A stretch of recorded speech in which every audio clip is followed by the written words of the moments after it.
Evangelho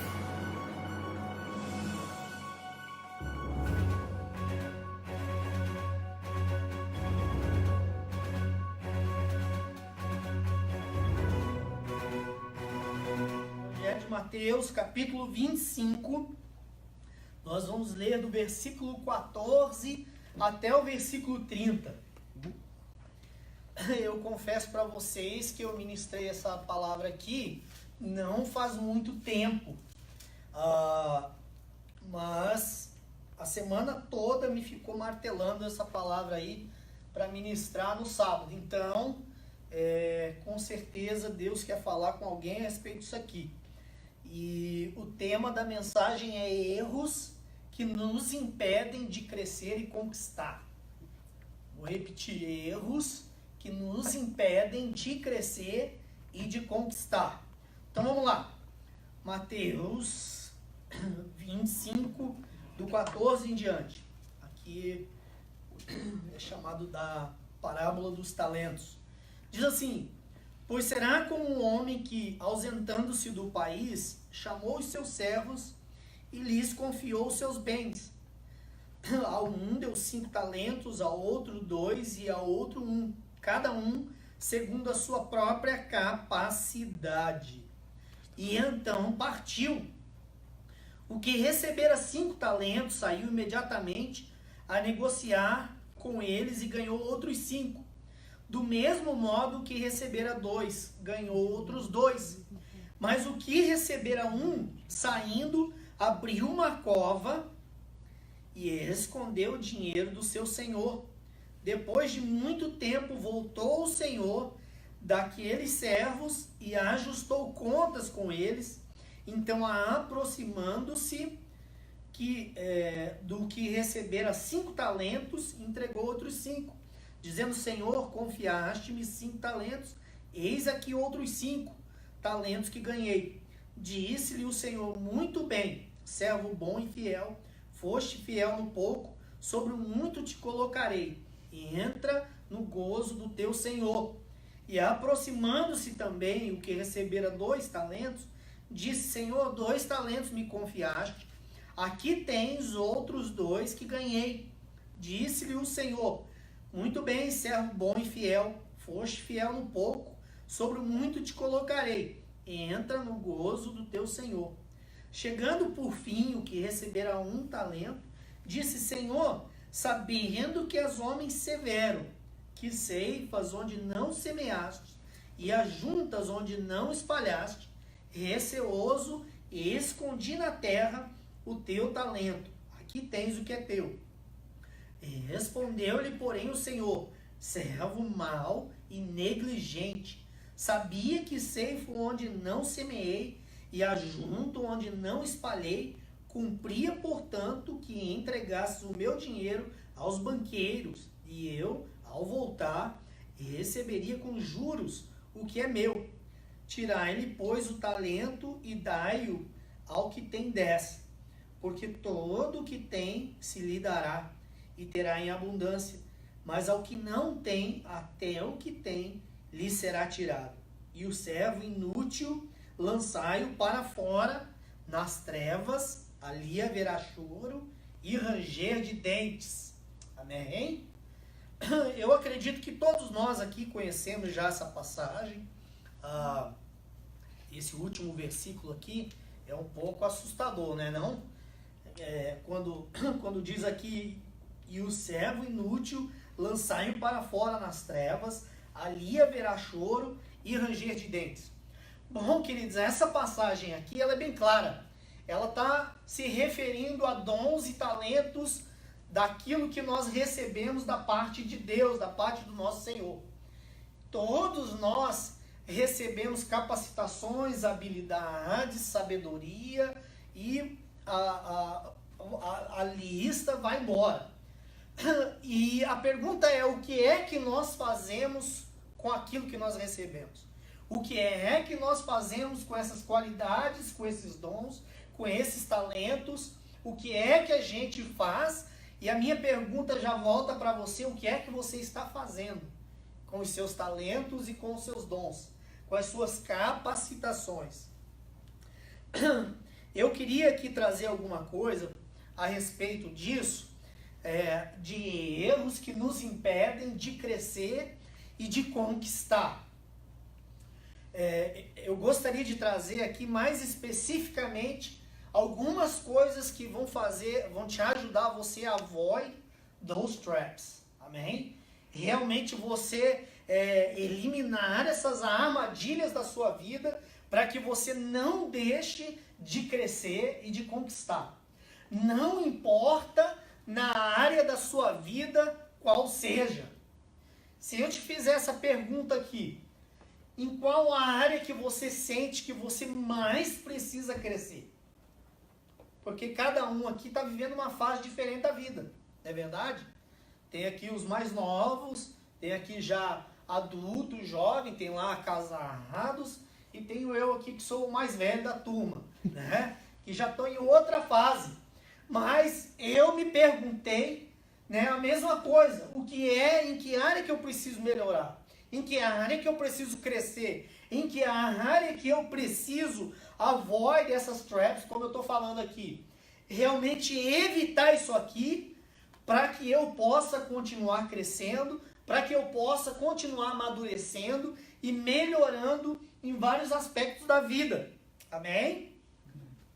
Então vamos lá. A primeira delas aqui, queridos, que eu vejo que é muito comum, talvez você não utilize dessa desculpa específica o tempo todo, mas com certeza uma vez ou outra, se você não usou, você vai acabar usando. E a desculpa aliás, o tópico, né, desculpas e justificativas. Isso é uma das coisas que nos impedem de crescer, seja em qual área for da nossa vida. Se você colocar nos estudos, por exemplo, se você colocar na sua vida profissional, se você colocar na sua vida financeira, se você colocar na sua vida ministerial, na sua vida espiritual, você pode sim usar dessa aqui. Sempre está utilizando de desculpas e justificativas. O melhor exemplo bíblico que a gente sempre traz quando fala sobre justificativa, sobre desculpas, é o próprio Adão, não é verdade? Porque ele... perdão, eu troquei o exemplo aqui, gente. Ó, esse é outro. Eu anotei aqui alguns exemplos. O primeiro que eu queria dizer é Moisés. Quando você lê toda a história de Moisés, se você lê Êxodo ali, a saída do povo do Egito, aquela coisa toda, você vai ver que Moisés, ele foi um cara que ele deu muitas desculpas para Deus. Em Êxodo capítulo 4, você vai ver que, por exemplo, ele deu uma dizendo o seguinte: olha, a minha boca, a minha língua é muito pesada. Ou seja, eu não consigo nem falar direito. Manda outra pessoa, envia outra pessoa. Olha ele dando desculpa.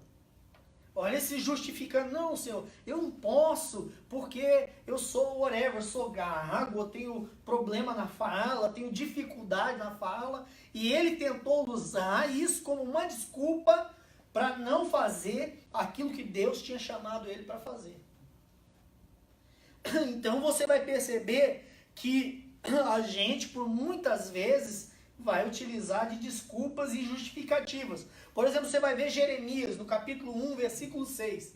Quando Deus chama Jeremias, é interessante que você pensa assim, Jeremias era uma criancinha, porque a maneira com que ele responde ao chamado de Deus foi o seguinte: ó Deus, eu sou apenas uma criança, eu não sei nem falar ainda.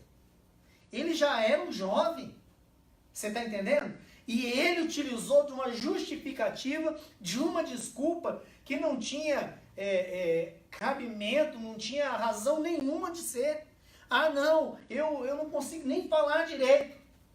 Um ou outro, por exemplo, e aí interessante, são vários, né, exemplos bíblicos, né, eu anotei alguns só, mas Jonas, por exemplo, olha só a desculpa que ele deu: eu não vou porque eu sei que o Senhor é misericordioso e amoroso. E o senhor vai acabar se arrependendo disso. Olha a desculpa que ele deu ao próprio Deus, que falou, olha, vai lá e prega arrependimento ao povo. E um profeta usar de uma desculpa, de uma justificativa, dizendo o seguinte, eu não vou, Senhor, porque eu conheço o Senhor, e o Senhor vai acabar tendo misericórdia desse povo e se arrependendo de fazer justiça. Olha a desculpa que esse cara deu para Deus. Aí você vai mais adiante aí, por exemplo, tem um outro camarada que é Elias, um outro profeta.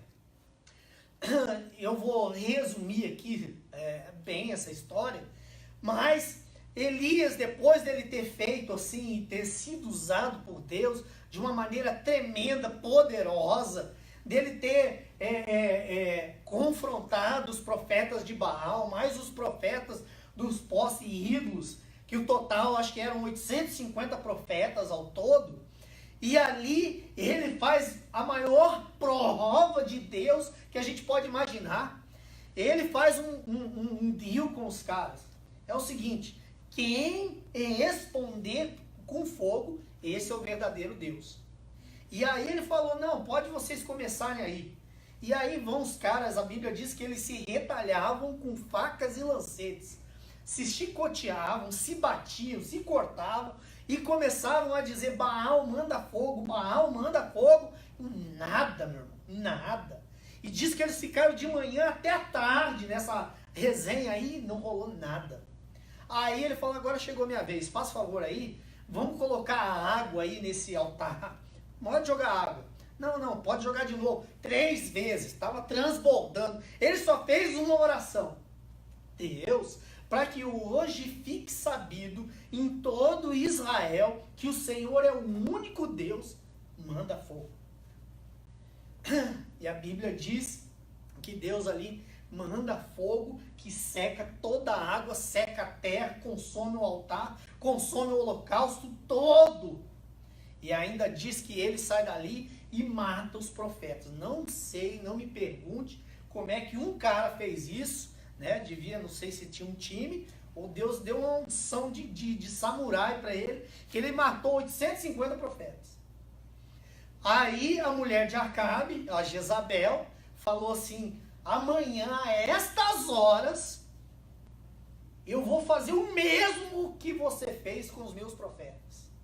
E o bicho vazou, ficou com medo, se escondeu, entrou em depressão, aquela coisa toda. Aí vieram corvos, serviram, vieram lá, ele bebeu a água, né, da fonte, aquela coisa toda. E Deus foi ali ministrando na vida dele. E aí uma das desculpas dele, é aqui que eu quero chegar. Ele falou, Senhor, só eu sobrei, Senhor. Só eu. Os outros profetas todos morreram, blá blá blá, deu a maior desculpa. Aí Deus fala para ele assim, cara, você está enganado. Eu separei em Israel 7.000 que não se dobraram a Baal. Já pensou? E ele dando a desculpa, só eu que sobrei, Senhor. Coitadinho de mim. Falou, cara, você está enganado, meu irmão. Não é assim não. Né? E aqui, nessa passagem que eu usei só como base, a gente vê esse camarada que recebeu um talento, né? E aqui tem algumas coisas interessantes que eu gostaria aqui de considerar.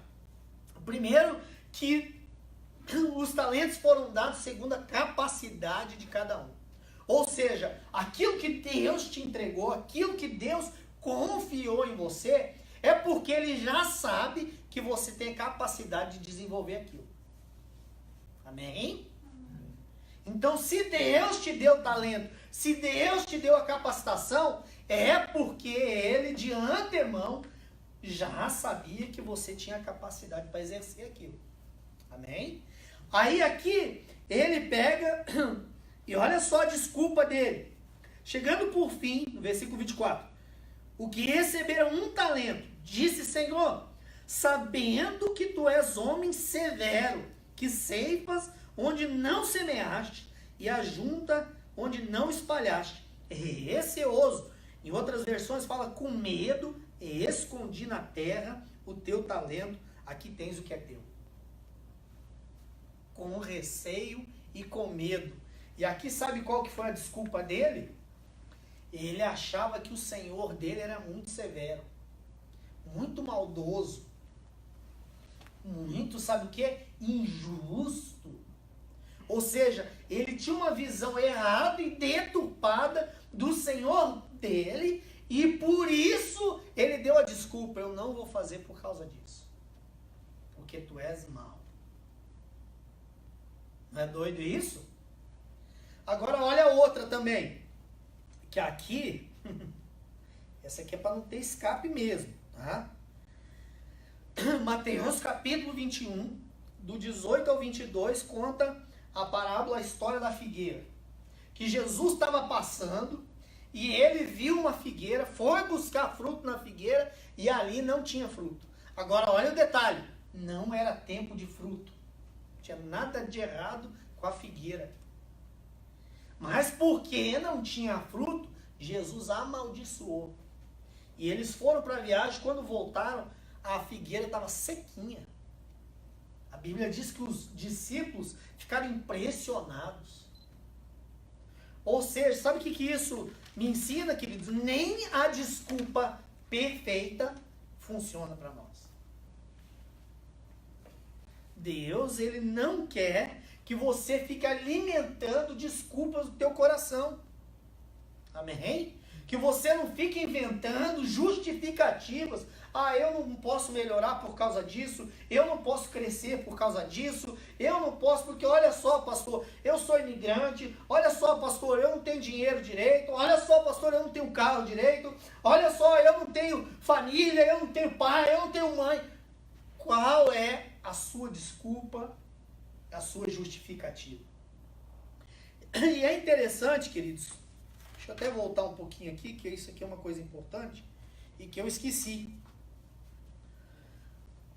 Todas as nossas desculpas e justificativas têm os dois lados. Tem o lado que é fato, que é verdade, é uma realidade. Mas tem o outro lado que a gente usa como muleta. Ah, por que você não fez isso? Ah, por quê? Porque essa muleta aqui me ajuda, tá vendo? É porque eu não tenho dinheiro não, pastor. É porque eu não tenho oportunidade não. É porque meu pai me abandonou, minha mãe me abandonou. E eu sei do que eu estou falando quando eu falo sobre isso, hein? Eu já usei demais essa desculpa. De vez em quando, até hoje em dia, eu ainda falo assim, acho que é por isso. Eu tento me convencer de que é por causa disso. Porque é interessante que quando a gente coloca algo como desculpa ou como justificativa, é como se a responsabilidade não fosse mais sua, não é verdade? O problema é daquilo, o problema é daquele ou daquela, né? Eu tive um pastor que ele sempre dizia essa frase: quem justifica não quer mudar. Então é mais ou menos isso, né? A segunda trap que eu queria falar para vocês tentarem pelo menos evitar esse trap na sua vida aí. Isso é uma armadilha. É muito semelhante, mas é a transferência da responsabilidade e a transferência da culpa. Aqui você não está simplesmente dando desculpas e justificativas, mas você está apontando para alguém ou para alguma coisa. E aqui é onde lembra a história de Adão, não é? Que eu meio que atropelei aqui no começo. Mas toda vez que eu falo sobre transferir, a primeira pessoa que me vem à mente é Adão. É a pessoa de Adão. Por quê? Deus cria o homem perfeito. Deus cria a mulher a partir do homem perfeita. Eles viviam no paraíso, tinham tudo em plenitude. Plenitude de alegria, de vida, de saúde, tudo. E aí eles foram lá, a serpente tentou, você já conhece a história, né? A mulher acaba comendo do fruto, dá para o homem vacila, come também, e os dois pecam, e aí eles se tornam conhecedores do bem e do mal, né? E aí mais para frente, lá no capítulo 3, a partir do versículo 8, Deus chega para ele e fala: onde está? Cadê você, Adão? Só para fazer um paralelo aqui, toda vez que a gente peca e que a gente começa a se afastar de Deus, eu acredito que acontece exatamente isso. Deus, ele começa: onde que está você? Cadê você? E os dois sintomas que a gente percebe aqui, que foi consequência do pecado, foi o medo e a vergonha. Medo porque eles começaram a se esconder de Deus. Vergonha porque eles começaram a encontrar coisas para se cobrirem. Eles sabiam que eles estavam nus, né? Mas olha só que interessante. Finalmente Deus fala com Adão. Vocês conhecem a história. O que foi que fizeste, Adão? E a resposta dele foi: a mulher que tu me destes. Ele de cara, ele já pegou e falou assim: olha, foi ela que fez esse esquema aí, ó. Não é interessante? Porque é muito fácil pra gente tirar a responsabilidade nossa, colocar em cima de alguma coisa ou de alguém, porque eu fico aliviado, cara. A minha consciência fica limpa. Porque se eu falo que alguma coisa aconteceu e a culpada foi a Débora, eu tô tranquilo. Minha consciência tá tranquila, né? Então, isso infelizmente, é um trap. E se a gente realmente quer crescer nas áreas da nossa vida, a gente tem que parar de fazer isso. A gente precisa parar de ficar transferindo e culpando os outros por alguma coisa. Olha só, quando Saul, ele pisa na bola, o profeta Samuel falou assim: espera aí, porque quando eu voltar, eu vou sacrificar. E ele falou: não, tá, tranquilo. Só que a Bíblia diz que o povo começou a pressionar. E ele era rei, ele acabou sacrificando no lugar do profeta e sacerdote. E ele não tinha autoridade para isso. Ele não podia fazer. Aí logo em seguida o profeta chega. E o profeta vai direto nele e fala assim: o que foi que você fez, cara? Ainda hoje Deus confirmaria o teu reinado para sempre. Mas porque você fez isso, Deus te rejeitou. Aí sabe qual que foi a desculpa dele? Mas o povo estava me pressionando. Ele transferiu a culpa para o povo. Só que Deus não quis saber da desculpa dele, da transferência dele. E você vê em outras situações a mesma coisa. Quando Abraão não quis esperar e acabou tendo um filho com Agar, né?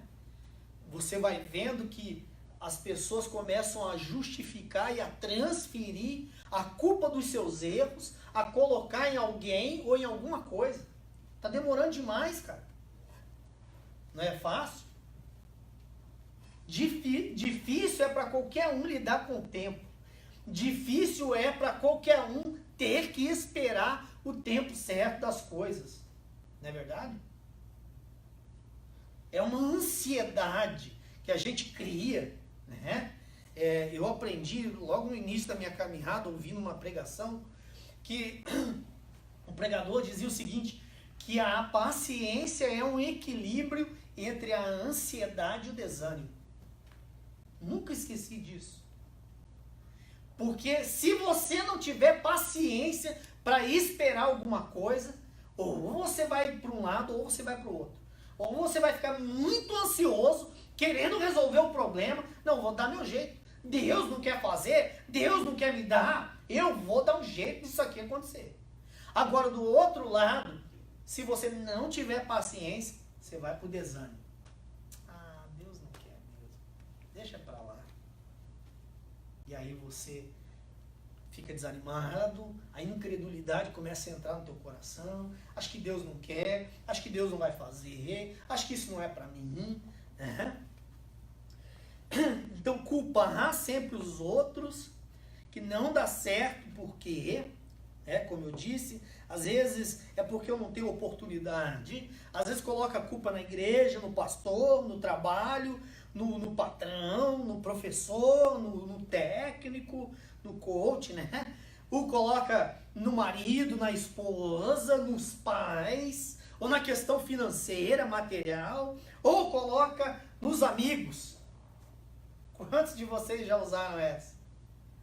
Você fez uma coisa assim muito errada. E aí, quando foi confrontado, você fala assim, pô, mas foi o Samuel. Samuel, mãe, que me chamou lá para ir naquele negócio. Foi o Samuel que me deu isso aí. Foi o Samuel. E começa a arrumar transferir a culpa. Não assume. É melhor falar, né? Foi a minha amiguinha, foi o meu amiguinho. O que é isso? Se a gente quer crescer, a gente quer amadurecer, a gente quer conquistar, a gente quer melhorar, a gente precisa começar a assumir as nossas responsabilidades. E dói, hein? Dói. Eu vou falar que crescer dói em todos os aspectos. Fisicamente, né? Quando você está crescendo assim, que você dá aquela espichada, quando você é pequeno, né? Dói costa, dói perna, dói braço, é uns troços esquisitos. Crescimento de qualquer tipo dói. Eu lembro, eu não vou ficar repetindo meu testemunho, né? Mas vocês sabem que os meus pais eram divorciados, aquela coisa toda. Eu morava só com meu pai e eu fazia supletivo. Eu deveria ter uns 14, 15 anos mais ou menos. E eu estudava à noite e eu tinha um amigão, cara, gente boa mesmo. Ele devia ter uns 23, 24, bem mais velho, estudando comigo. E ele vinha comigo, ele ia pegar um ônibus perto do ponto que tinha perto da minha casa, eu morava perto da escola, e a gente ia andando, tipo, sei lá, assim, era uma meia hora de caminhada, eu tava em casa. E eu lembro, cara, que era uma choradeira, eu vivia... Cara, é porque minha mãe, é porque meu pai, é porque eu não tenho isso. Porque... Um dia esse cara ficou tão irritado comigo. Ele falou, cara, eu gosto muito de você, você é um cara muito gente boa. Mas, bicho, não dá, cara. Todo dia essa mesa ladainha, cara. Rapaz, ou você cresce ou você cresce, cara. Você tem que enfiar na sua cabeça, isso me cortou. Que você não tem ninguém por você. Ou você vai fazer por você, ou ninguém vai fazer. Eu lembro que eu falei, uau. Chorei muito essa noite. Mas depois pensando, meditando sobre aquilo, eu falei, é a real, cara. Ou eu enfrento essa parada aqui do jeito que ela é, ou eu vou ficar de muleta até quando carregando isso? É mais fácil culpar, transferir, do que assumir, porque serve de alívio para a consciência.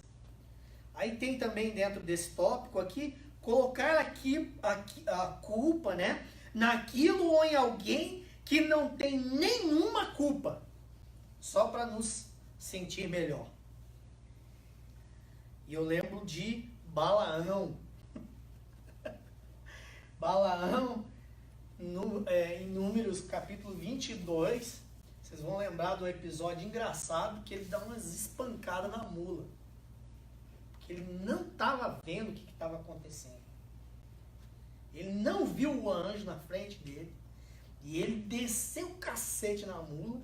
E a mula teve que falar com ele. Rapaz, o que a mula aqui está sendo é você. Porque que é isso? Para que você está me batendo?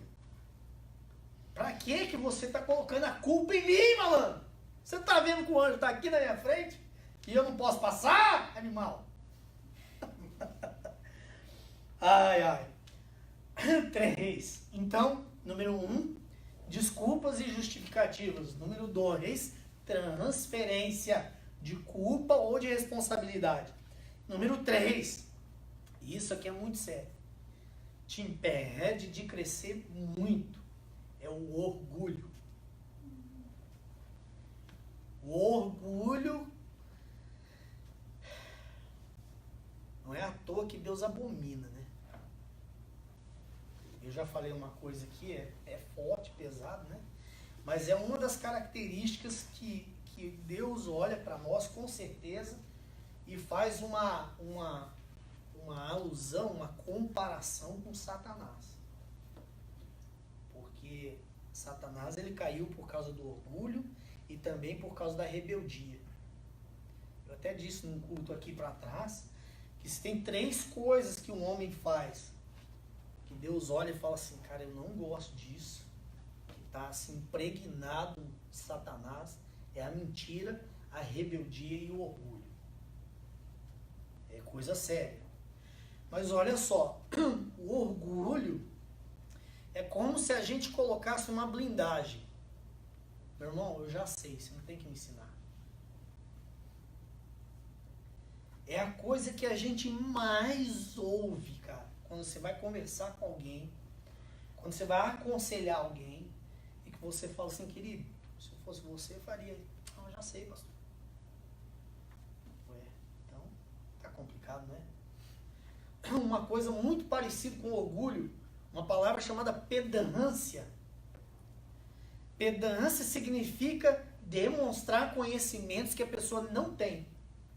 Já conversou com gente que domina de tudo? É bonzão em tudo.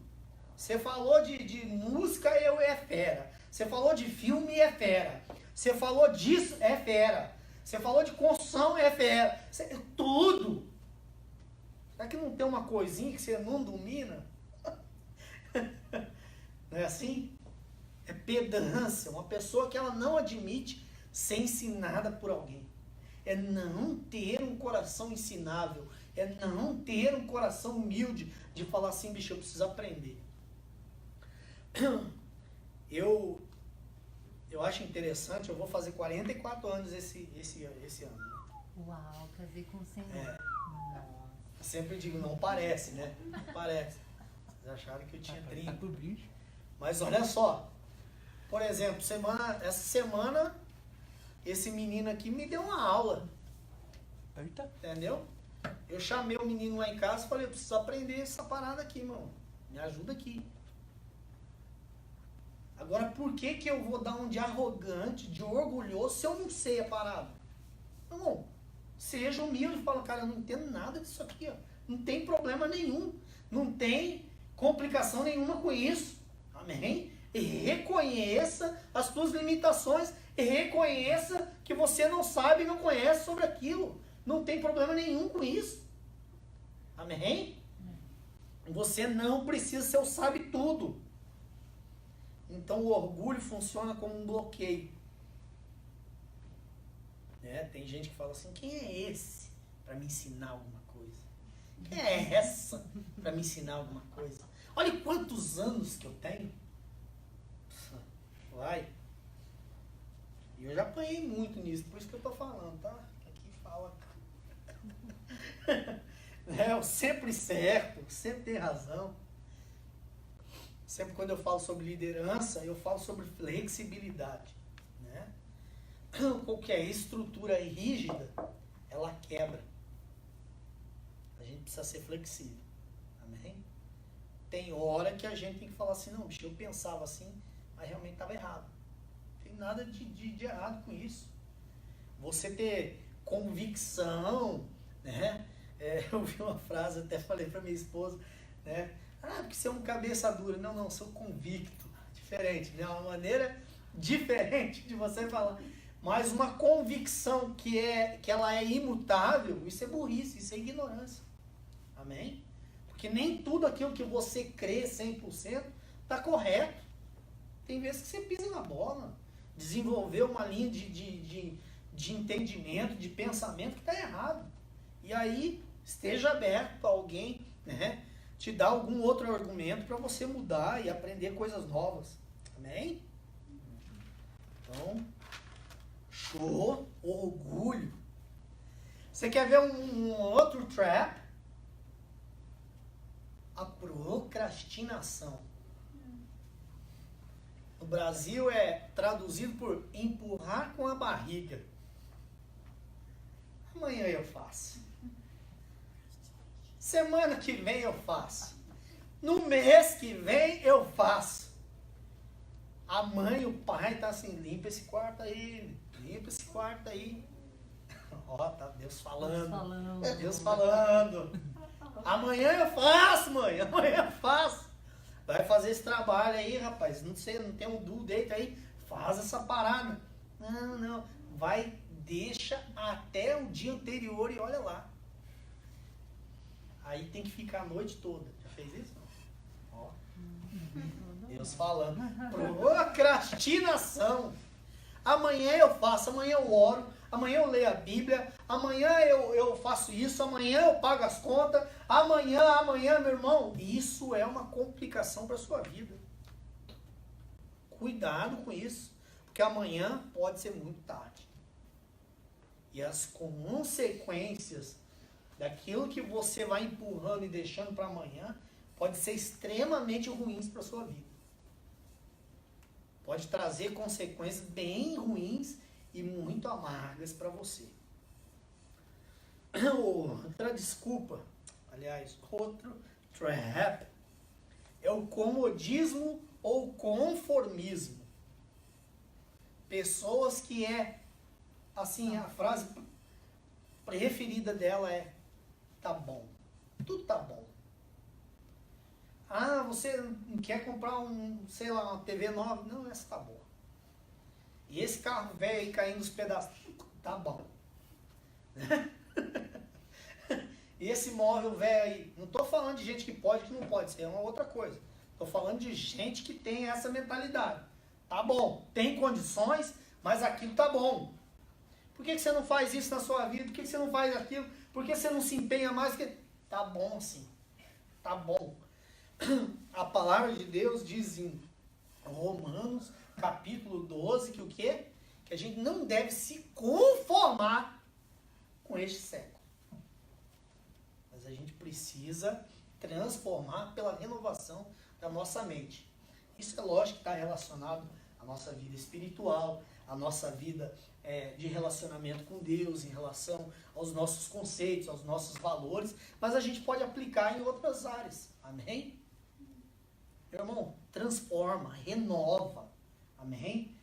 Não fica só naquele negócio, não, tá tudo tranquilo. Tá tranquilo, tá favorável, tá bom demais. Né? Não tem ambição nenhuma.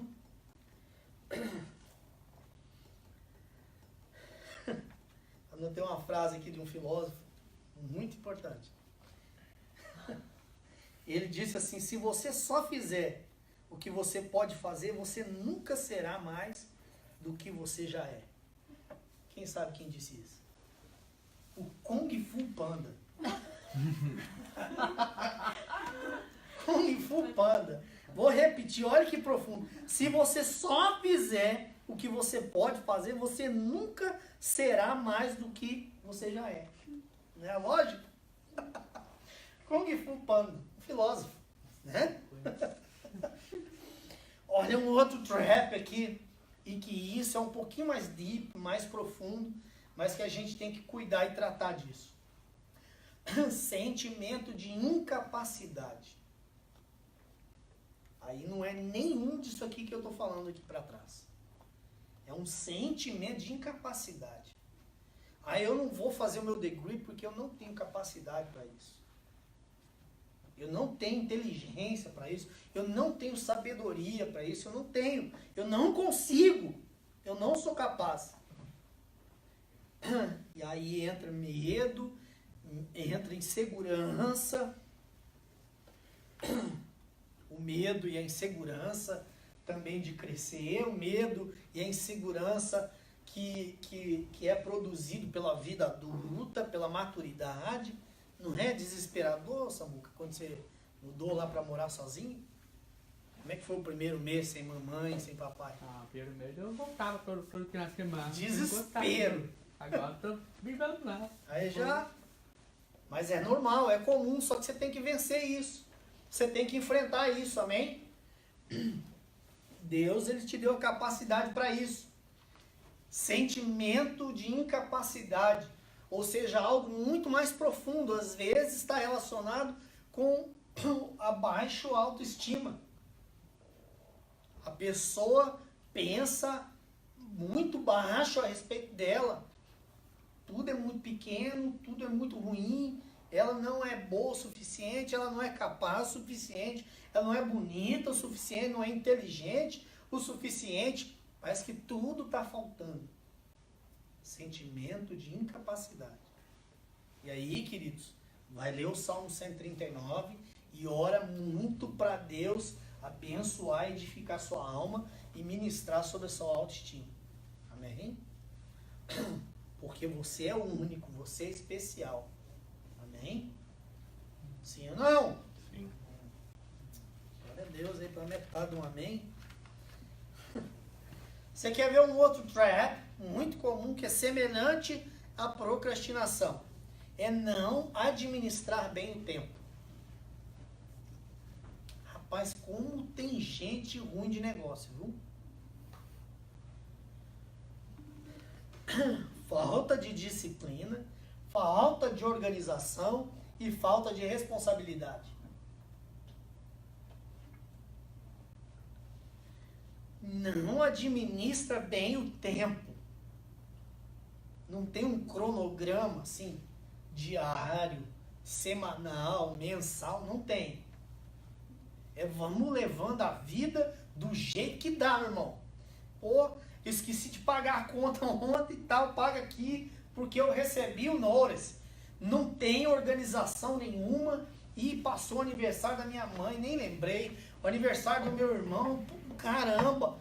Gente que não tem a mínima organização, não tem a mínima disciplina. Amanhã eu vou fazer isso e a cada 2 dias eu vou fazer isso, ou eu vou ler minha Bíblia, ou eu vou orar, ou eu vou workout, whatever que seja, disciplina, meu irmão. É fundamental na vida do ser humano. E eu acho que, lógico que sempre tem campo para melhorar, sem dúvida nenhuma. Mas eu sou um cara freak out com a questão de organização, por exemplo. No meu tempo. Eu anoto num bloco como esse, o meu to-do list, calls to make, bills to pay, e eu vou mantendo. Só que eu tenho tudo no meu calendário e tudo no meu notes. Então, é triple check, meu irmão. Não, tá no papel, aqui foi. No calendário foi. No meu notes foi. Então, beleza, make sure que eu fiz. Cara, e aí é lógico que quando eu tenho que deal, né, com uma pessoa que é o oposto, pensa num sofrimento para mim. Né? Coisa boa a gente fala, coisa ruim a gente não fala. Né? A coisa ruim é mexer com gente atrasada. Vamos? Onde que eu tô aqui, gente? Passei, tá? Não administra bem o tempo. Olha só o que a palavra de Deus diz em Efésios 5,16. Remindo o tempo, porque os dias são maus. Remindo, a gente pode traduzir por aproveite o seu tempo, hein? Ou organize o seu tempo. Aproveite melhor o seu tempo.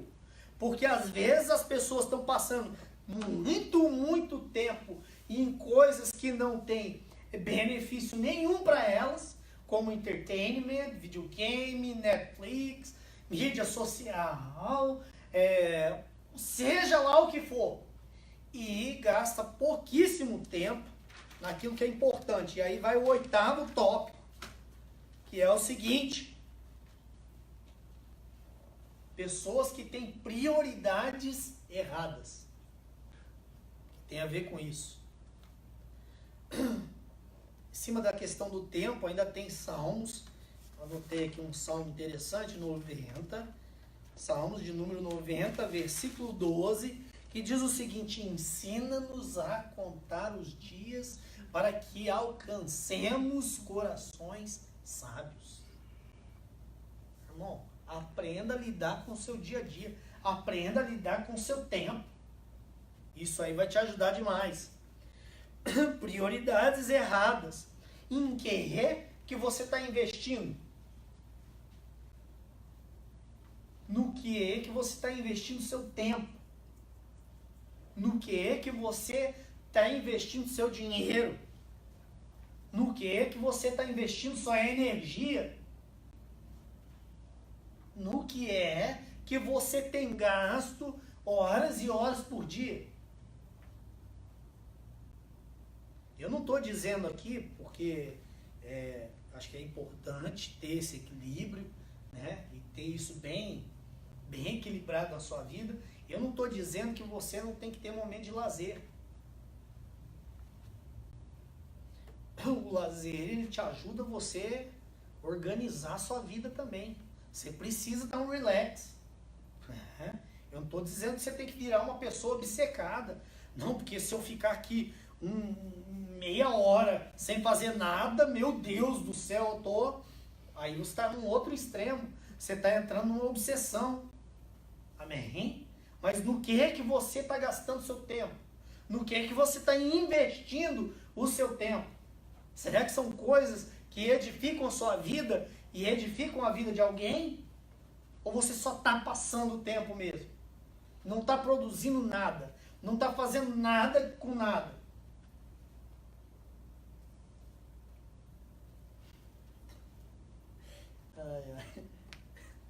Tem uns exemplos, mas assim, o que pode ser muito assim irrelevante para mim, né? Pode ser muito legal para os outros, entendeu? Por exemplo, quando eu vejo, não é nada pessoal, não vou nem olhar, não é nada pessoal, mas gente que fica vendo desenho lá, como é que é o nome daquele desenho japonês lá que ele tem? Gente, cada um com seus problemas. Como é que é o nome? Não. Pikachu? Não, é... Ajuda aí, pô. Você assiste. Dragon Ball. Aí. Deixa, assim, um pouquinho, é tranquilo, né? Tá bom, faz. Mas é uma coisa que não acrescenta nada pra nada. Só pro relax. Só- Deixa o menino. E pior que eu já vi adulto conversando com outros caras a respeito da É, parada, tudo entendeu? É bem. impressionante. Falo, caraca, que bom investimento de tempo isso aí, hein? Firmeza.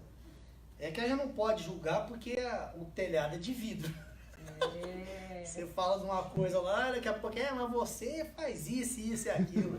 Então, né? Mas eu tenho o direito de falar assim, isso pra mim é baboseira, né?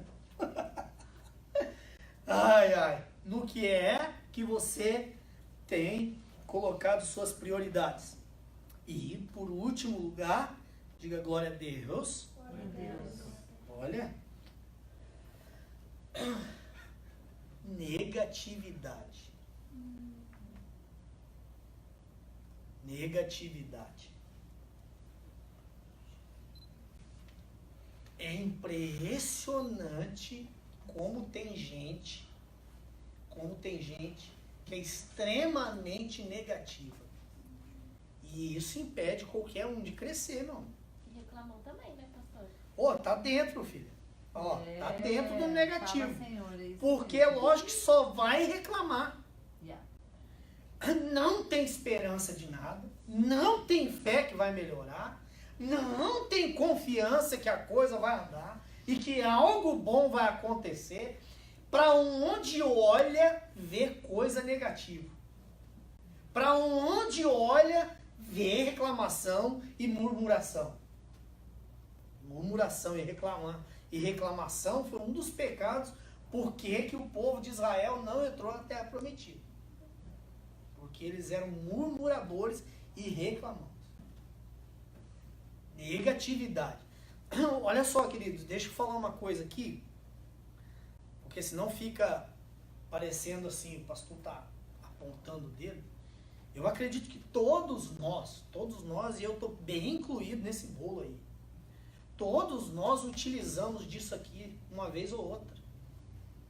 Ninguém está imune disso, não. Ninguém está isento de agir assim.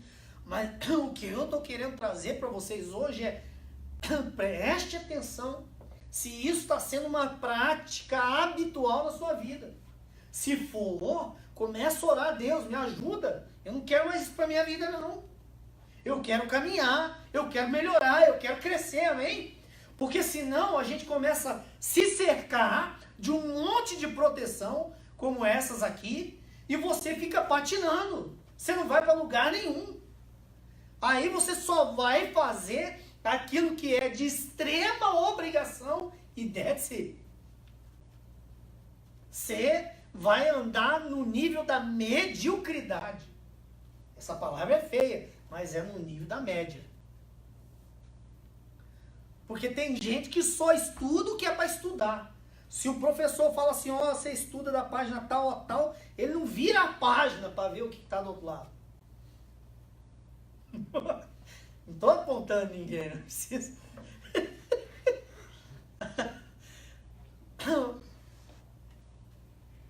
A gente precisa realmente começar a quebrar algumas barreiras, alguns bloqueios nossos. Amém? Pelo jeito foi de Deus, não foi, filha? Só um pouquinho.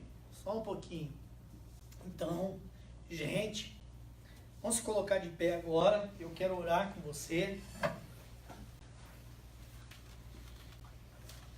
precisa não. Eu vou só passar aqui para a gente orar a respeito. E aí fica a pergunta para você: qual dessas coisas que você tem feito e que você sente que você tem feito até demais? Será que você tem usado de muita desculpa, muita justificativa? Será que você tem transferido demais as responsabilidades, a culpa daquilo que te acontece para cima de alguém ou para cima de alguma situação? Será que você tem sido muito orgulhoso, muito arrogante, de falar assim, não, eu já sei? Ou será que você sente que está procrastinando demais? Amanhã eu faço, depois eu faço? Ou é o comodismo, o conformismo? Não, tá bom do jeito que tá. Eu não preciso crescer, eu não preciso melhorar, eu não preciso improve. Ou é um sentimento de incapacidade? Você realmente sente na tua alma que isso te limita, que isso te bloqueia, você crescer, você conquistar? Ou será que é uma questão de administração do tempo, de disciplina, de organização? Ou você está investindo em prioridades erradas? E por último, como nós falamos, talvez a negatividade. Feche os teus olhos, queridos. Pai querido e Pai amado, Deus, primeiramente nós queremos te agradecer, Senhor, queremos te louvar. Te agradecer e te louvar, Senhor, pela tua palavra. Te agradecer, Senhor, pela tua presença nesse lugar, pelo teu Espírito Santo, Senhor, presente aqui sobre as nossas vidas, Pai. Pai querido, eu não tenho dúvida que o Senhor ministrou com cada um de nós aqui, Pai. E que o Senhor sabe exatamente quais são as áreas que a gente precisa, Pai, realmente romper e quebrar com essas práticas nas nossas vidas, Pai. Para que a gente possa crescer, para que a gente possa conquistar, para que a gente possa amadurecer, para que a gente possa, Senhor, viver aquilo que o Senhor tem preparado para cada um de nós, Pai. Deus querido, nós queremos pedir perdão a Ti, porque às vezes, Senhor, temos nos escondido atrás de uma dessas coisas aqui, ou até de algumas. Mas hoje o Senhor nos trouxe aqui, Deus querido, para nos chamar a atenção, Pai. O Deus querido, para que a gente possa realmente, ó Deus, começar a lutar contra esses traps, Pai, essas armadilhas que tentam nos limitar, Senhor, que tentam nos prender, Senhor. Deus, em nome de Jesus, Pai. Seja qual for a área, seja qual for a situação, seja qual for a desculpa, seja qual for o argumento, Pai, nós clamamos e suplicamos pelo Teu Espírito Santo. Que o Senhor possa trabalhar isso profundamente nas nossas vidas, Pai. Que daqui a um tempo a gente possa testemunhar, em nome de Jesus, o crescimento que nós tivemos. Que a gente possa testemunhar, dizer assim, Senhor, graças a Ti eu venci o comodismo, eu venci as desculpas, eu venci as transferências, eu venci o orgulho, eu venci o que for, para a honra e glória e louvor do Teu nome, Senhor. Muito obrigado. Nós Te louvamos e Te agradecemos. Amém e amém. Glória a Deus.